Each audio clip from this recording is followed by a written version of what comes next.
Avec GeoGebra, on va donc mesurer là un angle dans une figure un petit peu plus complexe. Par exemple, on va mesurer les trois angles dans un triangle ABC. Donc il y a trois angles. Il y a l'angle BAC qui est le sommet A.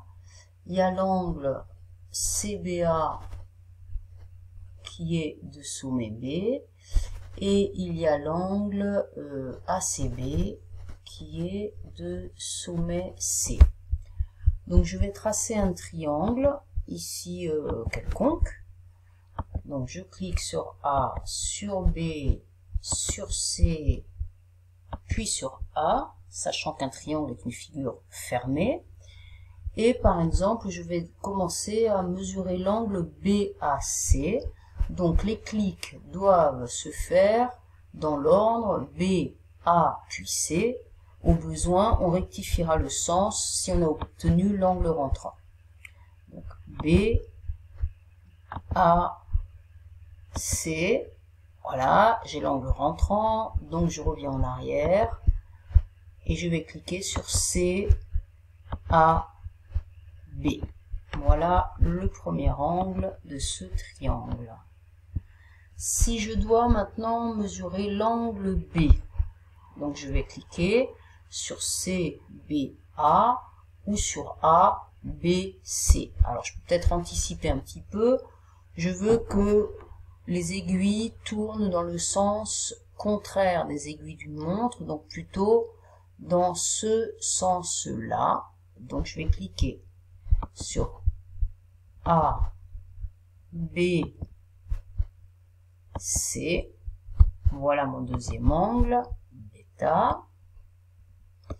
Et le dernier angle de sommet C, je vais cliquer. Alors si je clique sur ACB, ça va tourner dans le sens des aiguilles d'une montre. Donc je vais plutôt cliquer dans le sens B, C, A. Ah, ça n'a pas pris. Oui, évidemment, j'avais pas l'icône sélectionnée. Donc l'icône doit être sélectionnée.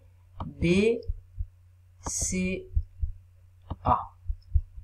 Si vous vous trompez de sens, c'est pas grave. De toute façon, moi j'arrive à l'anticiper. Si vous n'arrivez pas à l'anticiper, il n'y a pas de souci. Si vous obtenez l'angle rentrant, vous faites un clic arrière et vous cliquez dans le sens contraire. Si vous vous souvenez plus dans quel sens vous avez cliqué, vous allez sur l'angle là, avec la souris dans la fenêtre algèbre, et voilà, l'ordre dans lequel vous avez cliqué apparaît ici. Alors vous remarquerez que GeoGebra ne met pas le chapeau, mais devant il y a le mot angle, donc on sait de quoi on parle. S'il n'y avait pas le mot angle, BCA serait non pas un angle, mais un triangle, écrit comme ça. Donc le fait que le mot soit précisé devant, on n'a plus de doute sur ce que désigne BCA. Je vais juste vous faire une petite animation ici. Modifier un point, déplacer un point. Les trois angles changent évidemment de mesure. Alors, je vais vous faire un petit calcul qui est du programme de 5e. Je vais additionner les trois angles. Donc, alpha plus bêta plus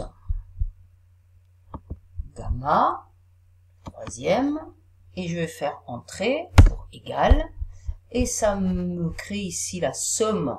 Si je sais plus ce que c'est, je vais dessus avec la souris, la somme des trois angles, et je constate que la somme des trois angles est égale à 180 degrés. On va animer la figure et bien observer ce qui se passe ici. J'anime la figure et la somme des trois angles reste toujours égale à 180 degrés. Donc voilà un résultat. Dans un triangle, la somme des trois angles est toujours égale à 180 degrés.